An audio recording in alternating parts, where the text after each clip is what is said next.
जय माता दी दोस्तों, कैसे हैं आप सब। आप सभी पर माता रानी की कृपा बनी रहे। चलिए आज सुनते हैं छठा अध्याय दुर्गा सप्तशती का। जय मां अंबिका भवानी। धूम्रलोचन बद ध्यान। मैं सर्वेश्वर भैरव के अंक में निवास करने वाली परमोत्कृष्ट पद्मावती देवी का चिंतन करती हूँ।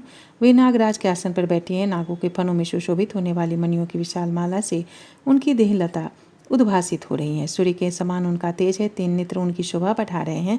वे हाथों में माला, कुंभ, कपाल और कमल लिए हुए हैं तथा उनके मस्तक में अर्धचंद्र का मुकुट सुशोभित है। ऋषि कहते हैं, देवी का यह कथन सुनकर दूत को बड़ा अमर्ष हुआ और उसने दैत्यराज के पास जाकर सब समाचार विस्तार पूर्वक कह सुनाया।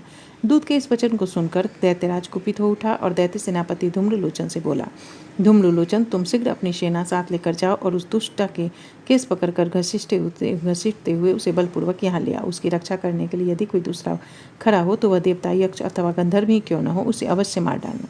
ऋषि कहते हैं, शुंभ के इस प्रकार आज्ञा देने पर वह धूम्रलोचन दैत्य 60,000 असुरों की सेना को साथ लेकर वहां से तुरंत चल दिया। वहां पहुंचकर उसने हिमालय पर रहने वाली देवी को देखा और उसे ललकार कर कहा, अरे तू शुंभ निशुंभ के पास चल। यदि इस समय प्रसन्नतापूर्वक मेरे स्वामी के समीप नहीं चलेगी तो मैं बलपूर्वक झोटा पकड़कर घसीटते हुए तुझे ले चलूंगा। देवी बोली, तुम्हें दैत्यों के राजा ने भेजा है। तुम स्वयं भी बलवान हो और तुम्हारे साथ विशाल सेना भी है। ऐसी दशा में यदि मुझे बलपूर्वक ले चलोगे तो मैं तुम्हारा क्या कर सकती हूँ। ऋषि कहते हैं कि देवी के यूँ कहने पर असुर धूम्रलोचन उनकी ओर दौड़ा और जब अंबिका ने हुम शब्द के उच्चारण मात्र से उसे भस्म कर दिया। फिर तो क्रोध में भरी हुई दैत्यों की विशाल सेना और अंबिका ने एक दूसरे पर तीखे सहायकों, शक्तियों तथा फर्शों की वर्षा आरंभ की।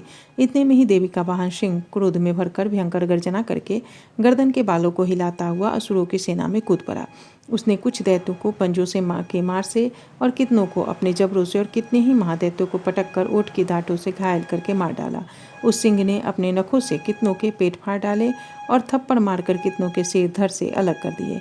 कितनों की भुजाएं और मस्तक काट डाले तथा अपनी गर्दन के बाल हिलाते हुए वह उसने दूसरे दैत्यों के पेट फाड़कर उनका रक्त चूस लिया। अत्यंत क्रोध में भरे हुए देवी के वाहन उस महाबली सिंह ने क्षण भर में ही असुरों की सारी सेना का संहार कर डाला।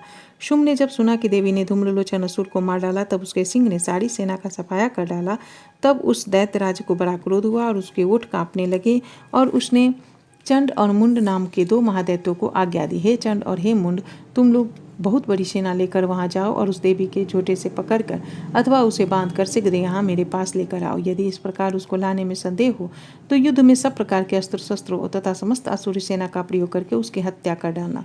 उस दुष्टा की हत्या होने तथा सिंह के भी मारे जाने पर उस अंबिका को बांधकर साथ ले शीघ्र ही लौट आना। इस प्रकार श्री मार्कंडेय पुराण के सांबर्णिक मनवंतर की कथा के अंतर्गत देवी महात्म्य धूम्रलोचन बध नामक छठा अध्याय पूरा हुआ।